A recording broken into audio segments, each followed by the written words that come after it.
GANGNAM NIGHTS, Neon Rain. Episode 4, The Distance Between Us. Gold Thread Studios.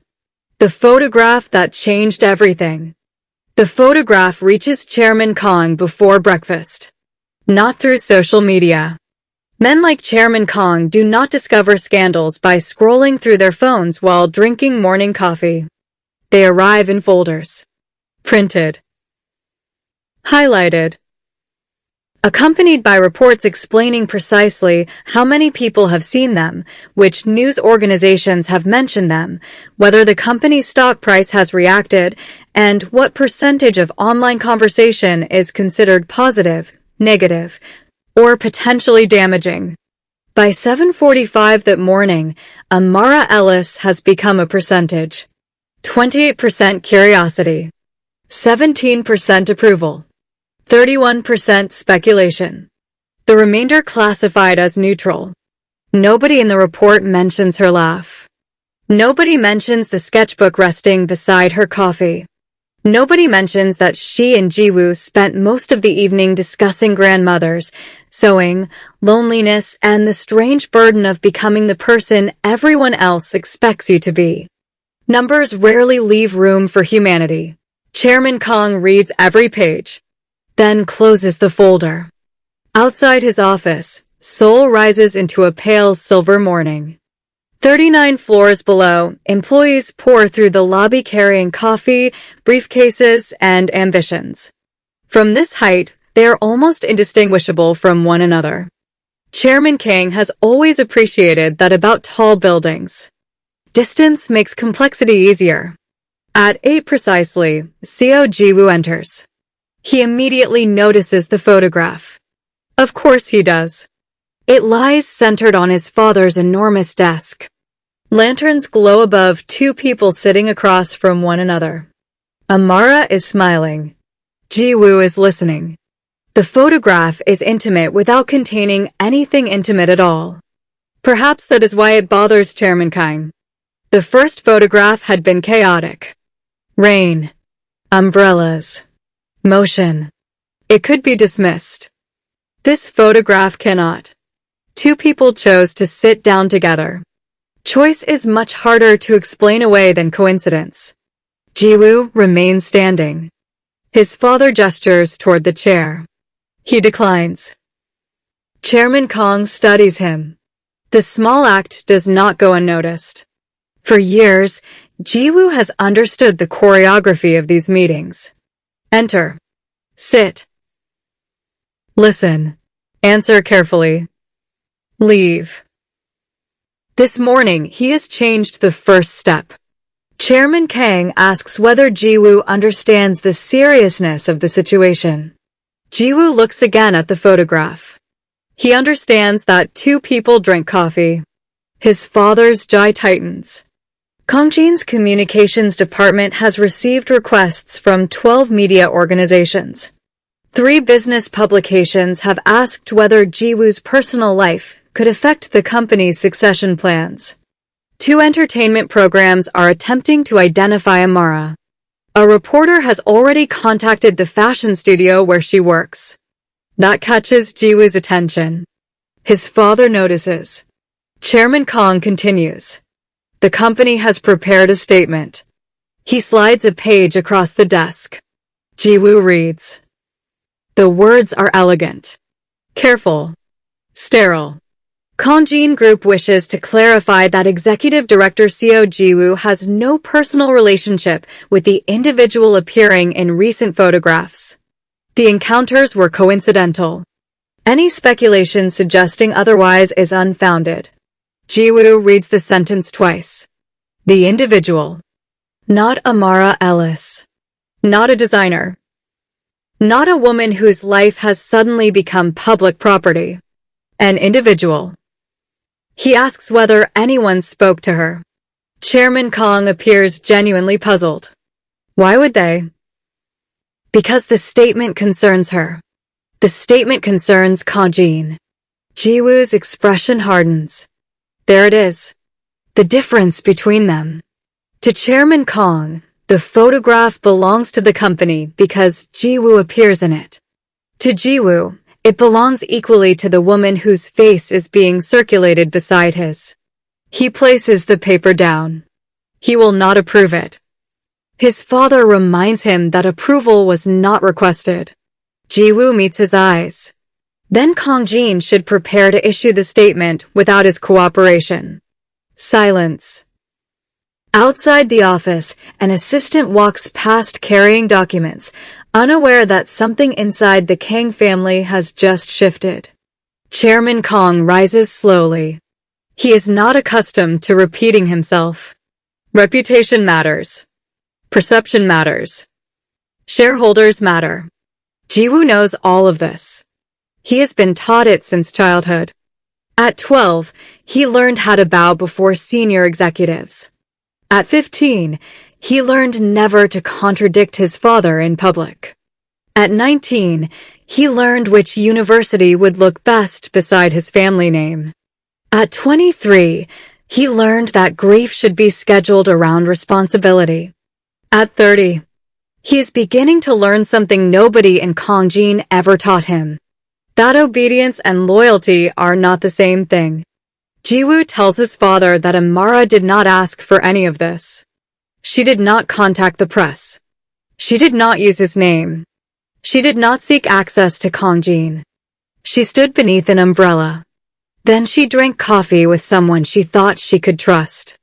If Kangjin now uses its power to define her publicly without her permission, then the company becomes exactly what the newspapers are already suggesting it is. A machine capable of swallowing anyone standing too close. Chairman Kang's expression changes. Only slightly. But Jiwoo knows him well enough to see it. His father asks a simple question. Why does this woman matter so much? Jiwoo has no prepared answer. That unsettles him more than the question. Because the truthful answer is still forming. Amara matters because she speaks to him as though his surname is irrelevant. Because she does not seem impressed by rooms designed to impress people. Because when he admitted he did not know what he would do without Kangjin, she did not reassure him. She simply allowed him not to know. Because beneath the lanterns, for perhaps the first time in years, he had felt like a man instead of an inheritance. He says none of this. Instead, Jiwoo tells his father that whether Amara matters to him personally is irrelevant. Her dignity should matter regardless. Chairman Kang stares at him. Jiwoo bows. Not deeply. Just enough. Then leaves. The elevator doors close behind him. Only then does he release the breath he has been holding. 39 floors descend beneath his feet. And somewhere between the executive floor and the lobby, CEO Jiwoo realizes something. He is no longer afraid of disappointing his father. He is afraid of becoming him. Give them something better. At the fashion studio, Amara's morning begins with scissors. There is comfort in their sound. A clean metallic slice through fabric. Predictable. Precise. Fabric does not gossip. It does not enlarge photographs. It does not ask whether a woman's success can be explained by the man photographed beside her. Fabric only asks whether you understand it. Pull silk too aggressively and it remembers. Cut wool against its natural direction and the garment fights you later. Rush a seam and eventually somebody sees the mistake. Amara understands those rules. Human beings are more complicated. She works quietly at her table while conversations move around her. Jiun arrives carrying 2 iced teas. She places one beside Amara without asking. Amara looks at it. Jiun explains that today requires emergency hydration. Amara laughs. That helps. Across the studio, an intern pretends not to look at her. Another whispers behind a garment rack. Amara catches only fragments. Lantern Alley. Seo Jiwoo. Again. She threads her machine. The needle begins moving. 1 stitch. Another. Another. By the time Director Han appears, Amara has transformed anxiety into 40 centimeters of perfect top stitching. Director Han stops beside her. She examines the work. Her fingers trace the seam.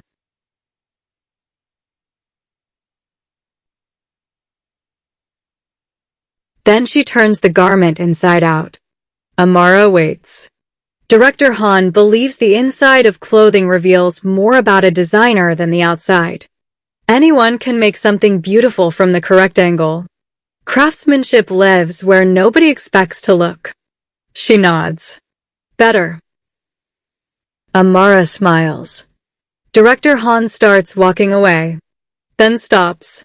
Portfolio. Conference room. 5 minutes. Jiun's eyes widen from across the table. Amara gives her a warning look. Jiun silently mouths that Amara is either getting promoted or fired. Neither possibility is helpful. 5 minutes later, Amara enters the conference room. Director Han closes the door. On the table sits a black folder. Amara's stomach tightens. Director Han notices. She almost smiles. Almost. Then she pushes the folder toward Amara. Inside is an invitation to the Seongsu Emerging Designers Showcase. Amara reads the first page, then the second, then returns to the first because her mind has stopped processing words correctly. Director Han explains that each participating studio may nominate one designer. 1. Amara looks up. Director Han has chosen her. The studio beyond the glass seems suddenly distant. Sewing machines continue humming. Phones ring. Someone laughs. But inside the conference room, everything has become very still. Amara asks why. Director Han's eyebrow rises. It is not the response she expected. Amara corrects herself. She doesn't mean that she believes she is undeserving. She simply wants to know what Director Han sees. That question pleases her supervisor. Director Han opens Amara's portfolio. She turns to the earliest designs. Beautiful. Technically competent. Careful. Then she turns several pages. The work begins changing. Color appears. Movement. Risk. Jamaica enters quietly. Not through flags. Not through obvious symbols. Through memory. A green that feels like hills after rainfall. Mustard stitching that resembles late afternoon sunlight. Burnt orange silk carrying the warmth of red earth. Then Seoul enters. Sharper shoulders. Cleaner construction. Architectural lines. Restraint. Director Han taps the newest design. This one is neither Jamaican nor Korean. It is Amara. That is what she sees. Amara looks down at the sketch. For years, she worried that belonging to multiple places meant constantly choosing which part of herself entered the room first. Perhaps design offers another possibility. Perhaps she can enter whole. Director Han tells her the showcase is in 6 days. 6. Amara's eyes widen. Director Han seems almost amused. Fashion rarely waits until anyone feels prepared. Amara asks how many looks she needs. 5. She currently has 3 that Director Han considers strong enough. Amara calculates immediately. 2 new garments. Alterations to 3 existing pieces. Fittings. Finishing. Photography. Presentation notes. 6 days. Impossible. Director Han stands. Good. Amara stares at her. Director Han explains that impossible deadlines reveal which ideas are necessary. Everything decorative disappears. Only the truth survives. Before opening the door, Director Han turns back and makes one final thing clear. Amara was nominated before the Lantern Alley photograph appeared. If anyone suggests otherwise, send them to her. The words strike deeper than Director Han probably realizes. Amara nods. Director Han leaves. Amara remains seated. For one quiet moment, she allows herself to feel proud. Not famous. Not noticed. Proud. Then she opens her sketchbook and begins. 6 days. The next 6 days become fabric. Amara measures time in seams. Monday disappears beneath emerald wool. Tuesday becomes mustard thread. Wednesday tastes like cold coffee because she forgets to drink it while it is hot. Thursday arrives somewhere around 3 in the morning while she is sitting cross-legged on her apartment floor, surrounded by patterned paper. Mrs. Park discovers this at 7. She knocks. Amara does not answer. She knocks again. Still nothing. Mrs. Park uses the spare key Amara gave her for emergencies. In Mrs. Park's opinion, skipping breakfast qualifies. She finds Amara asleep against the sofa. A pencil remains in one hand. Fabric covers half the room. A dress form stands near the window wearing what appears to be the beginning of something extraordinary. Mrs. Park looks around, then quietly begins making breakfast. The smell wakes Amara 20 minutes later. She sits up, confused. Her hair points in several directions. A measuring tape is somehow wrapped around one ankle. Mrs. Park says nothing about this. She simply places porridge on the table. Amara protests that she has work. Mrs. Park points toward the chair. Amara sits. There are some authorities more powerful than Kangjin Group. Mrs. Park with breakfast is one of them. While Amara eats, she explains the collection. Not because Mrs. Park understands fashion terminology. Because she listens. Amara describes one jacket inspired by the mountains of St. Elizabeth. A dress influenced by the way Seoul buildings reflect rain at night. Another piece built around 2 fabrics that should not work together. Mrs. Park asks why Amara insists on making them work. Amara thinks. Because she knows something about things people assume do not belong together. Mrs. Park smiles. There. That should be the collection. Amara stops eating. Mrs. Park looks confused. Amara reaches for her sketchbook. 2 fabrics. 2 countries. 2 visual languages. Not fighting. Not blending until neither remains recognizable. Existing beside one another. Changing each other. She begins drawing. Mrs. Park watches. Breakfast goes cold. For once. She allows it. Messages across Seoul. Jiwoo does not see Amara during those 6 days. He wants to. That is precisely why he does not. The newspapers are still watching. Kangjin's communications department is still monitoring online conversations. Photographers occasionally wait outside the studio. Jiwoo understands that appearing there would turn Amara's workplace into another extension of his life. So he stays away. But distance does not become silence. Their messages begin accidentally, then become routine. Amara sends a photograph of her apartment floor buried beneath fabric. Jiwoo responds that he cannot locate the floor. She tells him neither can she. The next morning, he sends a photograph from a Kangjin conference room. 6 identical bottles of water. 12 identical folders. 1 dying plant. Amara replies that the plant looks like the most interesting person in the meeting. Jiwoo nearly laughs aloud. Minsuk notices. Again. By Wednesday, Minsuk has developed the discreet habit of leaving Jiwoo's office whenever his employer begins smiling at his phone. Some things should remain undocumented. On Thursday night, Amara sends nothing. Jiwoo notices. 10 o'clock. 11. Midnight. He tells himself she is working.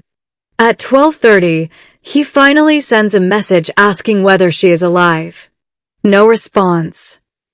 At 1:14, his phone lights. A photograph. Amara's hand holding a seam ripper. beneath it. Barely. Jiwoo asks what happened. She explains that she completed half a jacket before realizing the lining had twisted. 3 hours of work removed in 15 minutes. Jiwoo considers offering encouragement, then remembers Amara does not like empty reassurance. So instead he asks, "What happens now?" Her answer comes immediately. "I sew it again." Jiwoo looks at those words. Something about them follows him long after he puts down the phone. I sew it again. Perhaps life can be understood that way. Not everything damaged needs to be discarded. Sometimes. You carefully remove the stitches. Find where things twisted. And begin again. The showcase. On the evening of the showcase, Amara nearly changes her mind about the shoes. This becomes the final crisis. Not the collection. Not the press. Shoes. June insists the black heels are elegant. Amara insists they are instruments of torture disguised as footwear. Director Han walks past, glances once, and tells Amara to wear the flats. June looks horrified. Director Han reminds her that confidence is difficult when your feet are bleeding. The flats win. The venue in Seongsu occupies an old industrial building transformed into a gallery. Concrete. Steel. White walls. Nothing unnecessary. Perfect. Amara's 5 looks stand beneath warm track lighting. For several minutes before the doors open, she walks between them alone. She touches each garment. Not because anything needs adjusting. Because she remembers making them. The emerald jacket she re-sewed at 1 in the morning. The mustard dress Mrs. Park watched her hem over breakfast. The burnt orange piece June nearly spilled iced tea on. The charcoal coat Director Han made her redo because the first version was too safe. Then the final look. The one created after Mrs. Park's question. 2 fabrics that should not belong together. One soft. One structured. Neither surrendering itself to the other. Amara called it between. Director Han never asked what the name meant. She already knew. The doors open. People arrive. At first, Amara's voice shakes. Only slightly. An editor asks about the emerald jacket. Amara explains the construction. Another asks why she chose mustard stitching. She talks about Jamaica. A buyer asks how Korean tailoring influenced the collection. She talks about Seoul. Then someone asks the question she has been waiting for. Is the collection autobiographical? Amara pauses. Yes. Not because every garment tells a literal story, but because every designer eventually reveals themselves through what they choose to make. She explains that migration is often described as leaving one place and entering another. But that has never felt true to her. She did not stop being Jamaican when she arrived in Korea. And Korea did not remain outside her simply because she was born elsewhere. Places enter people. People carry them forward. The editor writes something down. Amara continues. Maybe identity isn't a choice between worlds. Maybe it is the courage to build something in the space between them. When she finishes, the small group around her is silent. Then someone asks about the next garment. And Amara realizes she is no longer nervous. Across the gallery, Director Han smiles. Her designer has arrived. The man across the room. Jiwoo almost does not attend. He sits in the car outside for 7 minutes. Minsuk waits. Neither speaks. Photographers are near the entrance. Not many. Enough. Jiwoo could leave. Amara would understand. Perhaps she would even prefer it. Then he remembers her message from 2 nights earlier. I don't want them to make me afraid of my own life. Jiwoo opens the car door. Inside, he immediately sees her. Amara stands beneath warm gallery lights talking to 3 people. She is different here. Not the woman sheltering beneath his umbrella. Not the woman laughing over coffee. Not the woman sending exhausted photographs of fabric at 1 a.m. Here. She occupies the room. Jiwoo understands something immediately. He has never seen her at work before. He has only heard her describe it. Seeing it changes something. This is not simply what she does. It is where she becomes most completely herself. He wants to walk toward her. So he doesn't. Because within seconds, he notices the cameras. A photographer has already recognized him. Another turns toward Amara. Jiwoo knows the photograph they want. Seo Jiwoo congratulating mystery designer. Seo Jiwoo embracing rumored girlfriend. Kangjin heir supports secret romance. Any version will do. He refuses to give it to them. Instead, Jiwoo turns toward the first garment. He reads the card, studies the stitching, moves to the next, and the next. Amara sees him. Their eyes meet across the gallery. Jiwoo gives the smallest nod. Amara understands. He came. But he will not take her night away from her. Something warm settles beneath her ribs. Later, a reporter corners Jiwoo near the final garment. He asks whether Jiwoo came specifically to support Amara Ellis. Jiwoo looks at the piece titled Between, then at the reporter. He says he came because good work deserves an audience. The reporter tries again. Does he know the designer personally? Jiwoo's eyes briefly find Amara across the room, then return. Tonight. That is not the important question. He walks away.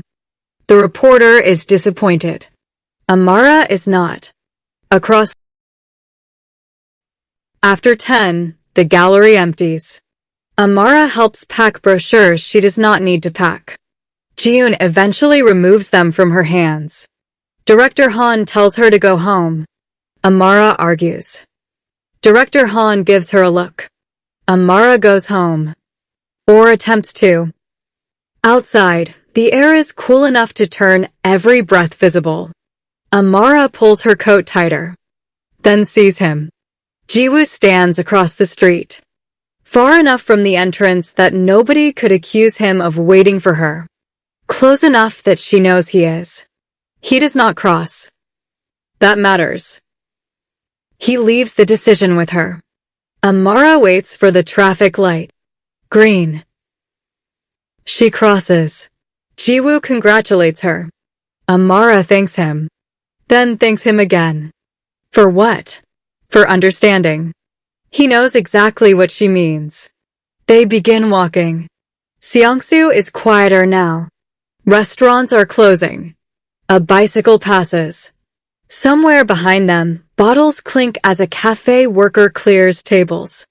Amara tells him about the two buyers. Jiwoo smiles. An editor wants to feature her jacket. His smile grows. Director Han said she did well. Jiwoo tells her that clearly this is the achievement she values most. Amara laughs. Absolutely. Director Han saying good is practically a standing ovation. Their shoulders almost touch. Almost. Jiwoo tells her he liked Between. Amara looks surprised. He remembers the name. Of course he remembers. He asks what it means. Amara looks ahead. She explains. Two fabrics. Two worlds. Neither disappearing into the other. Jiwoo becomes quiet. Then says it sounds difficult. It is. Worth it? Amara looks at him. Yes. The answer means more than fabric. Both know it. Neither says so. The note beneath the door. When Amara returns home, something waits outside her apartment. Not food. For once. A small paper bag. Inside is a single pastry from the bakery downstairs and a handwritten note from Mrs. Park. Amara reads it standing in the hallway. I knew you would come home too excited to sleep and too tired to cook. Beneath that, whatever happened tonight, I am proud of you. Amara leans against the door. She closes her eyes. Success had always looked different in her imagination. Louder. Bigger. Applause. Magazine covers. Runways. Tonight, success looks like comfortable shoes aching from standing too long. 2 business cards in her purse. A man who deliberately stood across the room so she could remain at the center of it. And a pastry from the woman next door. Perhaps dreams do not always announce themselves when they arrive. Sometimes, they simply begin feeling like your life. The piano. Jiwoo returns home after midnight. His apartment is silent. Too large. Too clean. Everything exactly where it belongs. He removes his jacket. Loosens his tie. Walks past the living room. Then stops. The piano sits near the windows. Black. Polished. Untouched. He has passed it thousands of times. Tonight, he sees it. He sends Amara a photograph. Her response comes quickly. Play something. He tells her he no longer remembers how. Your hands probably do. Jiwoo stands before the instrument. 6 years. He opens the lid. Dust has not gathered because someone cleans it regularly. That somehow makes the neglect sadder. He sits. Places one finger on a key. A single note enters the room. He remembers being 8. His grandmother beside him. Not correcting. Listening. He remembers being 14 and practicing because music was the only thing in his schedule that did not have a measurable outcome. He remembers 24. His grandmother gone. The piano closed. Work filling every space grief left behind. Jiwoo places both hands on the keys. The first chord is wrong. He stops. Begins again. Another mistake. Again. Slowly. Memory returns. Not to his mind. To his fingers. A melody emerges. Incomplete. Uneven. Alive. He reaches for his phone. Calls Amara. She answers. Neither says hello. Jiwoo places the phone beside the piano. And plays. Across Seoul, Amara sits at her dining table. Mrs. Park's pastry remains half-eaten beside her. Her showcase cards lie nearby. Fabric still covers one chair. She listens. Jiwoo misses a note. Stops. Starts again. Amara smiles. She does not tell him it is beautiful. That might make him self-conscious. She simply stays. The song continues. 2 apartments. 2 lives. A city between them. Yet tonight, distance feels less like separation, and more like space through which something can travel. Music. Trust. Possibility. Perhaps even love. Though neither of them is ready for that word. Not yet. Someone else is watching. The following morning, Chairman Kong receives another folder. This one contains no scandal photograph. It contains Amara's work. 5 garments. Showcase reviews. Her professional background. Her studio. Director Han's name. A short summary of Amara's training. Chairman Kong turns the pages slowly. He expected novelty. Perhaps amateur work made interesting by publicity. Instead, he finds discipline. The collection is restrained. Intentional. Distinct. He pauses at the photograph of between. His secretary waits. Chairman Kang asks whether Kangjin Fashion still intends to launch its Emerging International Designer Initiative next quarter. Yes. How many candidates? 12 under consideration. He closes Amara's folder. Make it 13. His secretary hesitates. Should someone contact Ms. Ellis? Not yet. Chairman Kang looks toward Seoul. He has spent his life learning that people can become leveraged long before they realize anyone is watching them. But something about this situation feels different. His son is changed. Not dramatically. That would be easier. Jiwoo has simply begun saying no. And Chairman Kang knows enough about power to understand that the first refusal is rarely the dangerous one. The dangerous one is the refusal that teaches a person he can survive refusing. Amara Ellis may have nothing to do with that change. Or she may have everything to do with it. Chairman Kang does not yet know. So he will do what he has always done when faced with uncertainty. He will study it. Outside, Seoul moves beneath another clear morning. At the fashion studio, Amara bends over a new sketch. At Kangjin headquarters, Jiwoo walks into another meeting. At home, Mrs. Park prepares far too much lunch for one person. Ordinary lives. Ordinary mornings. Invisible threads. And somewhere between them, the distance continues shrinking. Not because fate pushes Amara and Jiwoo together. Not anymore. That part of their story is over. Now, they are moving toward each other deliberately. One message. One decision. One act of trust at a time. And neither realizes that someone powerful has finally begun paying attention. End of episode 4. The distance between us. To be continued.